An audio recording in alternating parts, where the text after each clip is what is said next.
চলতে চলতে আমরা পৌঁছে গিয়েছিলাম শিলিগুড়ির বেঙ্গল ট্রাভেল মার্ট 2026 প্রাঙ্গণে।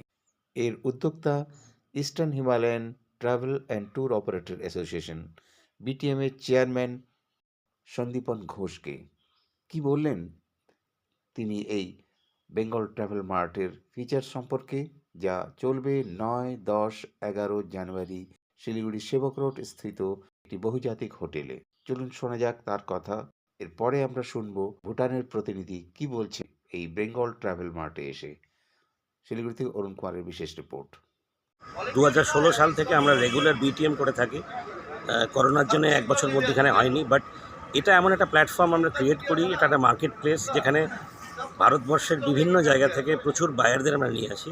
বায়ার অর্থাৎ ট্যুর অপারেটর, ট্রাভেল এজেন্ট, যারা এখানে এসে এখানকার যে প্রাকৃতিক সৌন্দর্য আছে এবং এখানকার যে নতুন নতুন হোটেলস হচ্ছে তার প্রতি তাদেরকে আপডেট করে দেওয়া।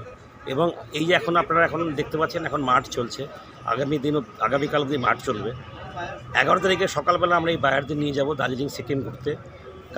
তো এই কনসেপ্টে আমরা মনে করি যে আমাদের বেঙ্গল এবং সাথে সাথে সিকিম এবং আমাদের যে নেবারিং কান্ট্রিজ রয়েছে, ইস্টার্ন হিমালয়ান যে সার্কিটটা রয়েছে, কাঞ্চনজঙ্ঘা ট্যুরিজম সার্কিট, সেই সার্কিটের একটা ওভারঅল গ্রোথ হবে। এবং এই গ্রোথটা হলে আমাদের রিজনের বেনিফিট হবে এবং প্রচুর ট্যুরিস্ট যারা এই বায়ার্সরা রয়েছে তারা এই বায়ার্সরা এখানে ট্যুরিস্টদের পাঠাবে এবং আমাদের যারা স্টেক হোল্ডার আছে, আমাদের এখানকার হোটেলিয়ার আছে, ট্রান্সপোর্টার আছে, তারা এই কাজটাকে আরও ভালোভাবে করতে পারবে, উন্নতভাবে করতে পারবে। এবার 170টা স্টল রয়েছে, প্রায় 100 ডোমেস্টিক বায়ার রয়েছে এবং 65 ফরেন বায়ার্স রয়েছে। ফরেনের মধ্যে কারা কারা?